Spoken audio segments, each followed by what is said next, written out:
তো বন্ধুরা, তোমরা কেমন আছো? আমি তো একদম ভালো আছি। তো অনেক দিন পর আমার একটা ফেভারিট মাছ, এই যে লোটে মাছ, আমার বর নিয়ে এসেছে। লোটে মাছটাকে সুন্দর করে কেটে এটাকে বলো তোকে ধুয়ে লবণ হলুদ মাখিয়ে নিয়েছি।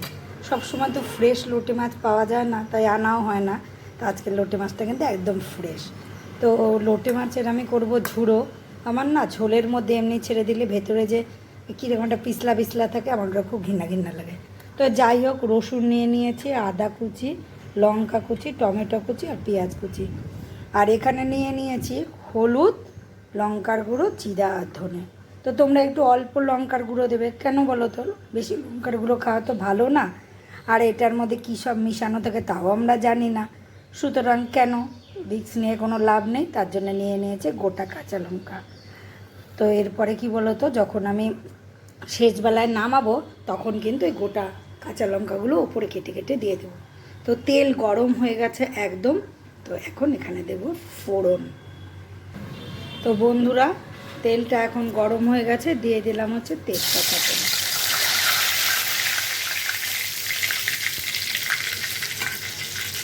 এখন এর মধ্যে দেব হচ্ছে ওই রসুনের থেঁতোগুলো,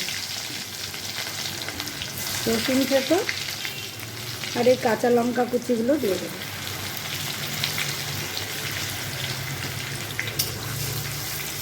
বেশ রসুনের একটা গন্ধ বেরিয়ে গেছে। এখন ওর পিঠে পিঠে দিয়ে দেবো হচ্ছে কেটে রাখা এই পেঁয়াজগুলো।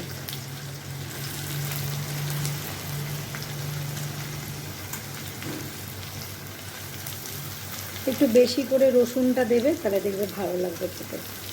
দিয়ে দিলাম। এখন এটার মধ্যে দেব অল্প একটুখানি লবণ। কেন বলো তো? তাহলে পেঁয়াজটা তাড়াতাড়ি মজে যাবে। লবণটা নিয়ে আসি।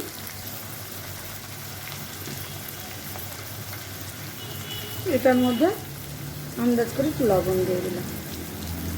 এখন এটাকে ভাজাভাজি করব।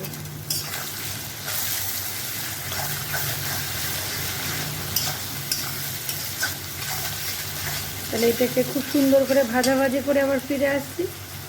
এখন পেঁয়াজটা ভাজা ভাজা ভাজা হয়ে গেছে। এখন এর মধ্যে দিয়ে দেবো টমেটো আর আদাটা।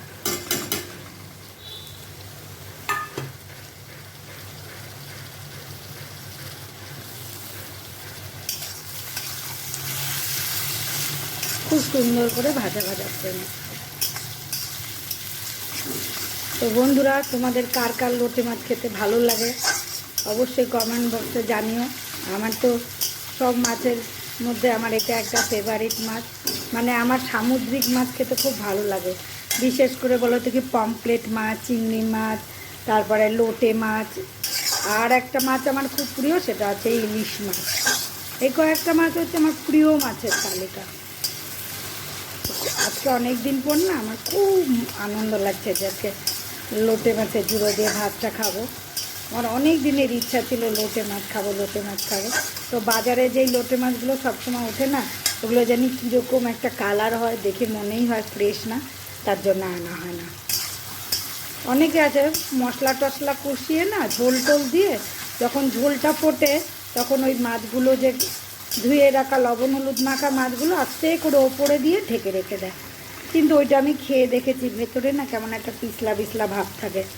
ওটার জন্য আমার কীরকম যেন গাটা ঘিন ঘিন দেয়। তো যাই হোক, মশলাটা ভাজা ভাজা হয়ে গেছে। এখন দিয়ে দেব হচ্ছে, এখানে নিয়েছি আমি একটু লঙ্কার গুঁড়ো, হলুদের গুঁড়ো, জিরা ধনের গুঁড়ো দিয়ে দিই। দিয়ে দিলাম। এখন পিঠে পিঠে না এই মাছগুলোকেও দিয়ে দেবো। এই মাছগুলোকে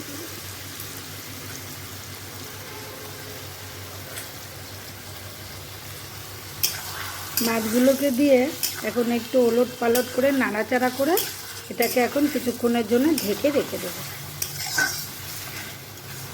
ঠিক আছে, এখন হতে থাক। এখন ঢেকে রেখে দিই। এটা হতে থাক। এখন ঢাকনাটা একটু খুলি, খুলে একটু চেক করি যে কি অবস্থায় আছে। আবার তলায় অনেক সময় লেগে যায়।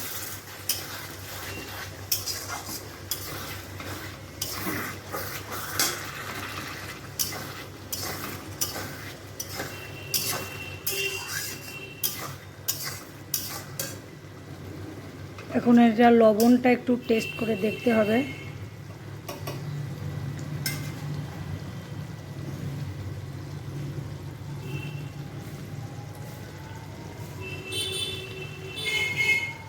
সামান্য লবণ দিতে হবে, সামান্য লবণ দিয়ে দিলাম। তো একটু চিনিও দেব, তোমরা যে যেরকম মিষ্টি খেতে চাও সে সেরকম মিষ্টি দেবে। অল্প একটু মিষ্টি দিলাম। আর আমি এখানে দেবো এখন কাঁচা লঙ্কাগুলো একটু চিড়ে চিড়ে দেবো, কারণ সেরকম বেশি একটা ঝাল হয়নি। কাঁচা লঙ্কা চিড়ে দিয়ে দিলাম। এখন গ্যাসটা বাড়িয়ে দিই, দিয়ে এখন ক্রমাগত নাড়াচাড়া করে এই লোটে মাছের ঝুড়োটা কিন্তু বানাতে হবে।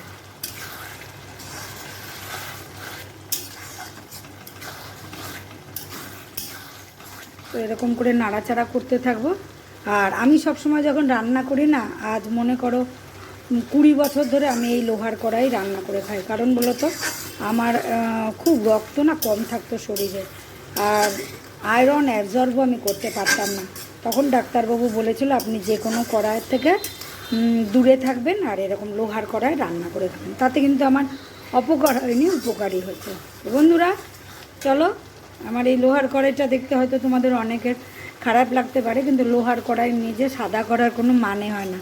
যার জন্য বলো তো কি, এই কড়াইটা ঠিক যেরকম আমি এরকমই রাখি। যতটুকুনি না মাজলে নয়, আমি ঠিক ততটুকুনি মাজি।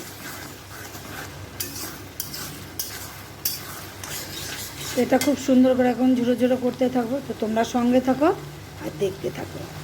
তো বন্ধুরা এদিকে আমার তো এটা হয়ে গেছে, দেখো তেল ছেড়ে দিয়েছে, পুরো একেবারে ভাজা ভাজাতে সাঁচারের মতো করে ফেলেছি। হ্যাঁ, এখন এখানে কেটে নিয়েছি হচ্ছে ধনেপাতা। তো ধনেপাতা কিন্তু কম বেশি বাজারে একটু খুঁজলেই কিন্তু পাওয়া যায়। তো পেয়ে যখন গেছি তখন আর কি একটু নামিয়ে দিয়ে দেবো। তো চলো, তো ভাজা ভাজা আমার কমপ্লিট, তাই অল্প ধনেপাতা এখানে দিয়ে দিলাম। আর অল্প করে একটু ছিটিয়ে রেখে দেবো, যাতে বলো থেকে গন্ধটা খুব সুন্দর হয়। যে দিয়ে দিলাম। এখন পুরো আমার এটা শেষ হয়ে গেছে, আচারের মতো হয়ে গেছে। এখন এটাকে নামিয়ে ফেলবো। তো বন্ধুরা ভিডিওটা তোমাদের কেমন লাগলো? ভালো লাগলে অবশ্যই ভালোবেসে সঙ্গে থেকো। আগামী দিনে তোমাদের জন্য নিয়ে আসবো আরও নতুন নতুন ভিডিও। চলো, আবার হবে তো দেখা, এই দেখাই শেষ দেখা নয় তো। তো বন্ধুরা অবশ্যই তোমরা সকলে খুব খুব ভালো থেকো, আর এইভাবেই আমাকে ভালোবাসা দিয়ে আমার সঙ্গে থেকো। তাহলে আজকের মতো আসি, টাটা।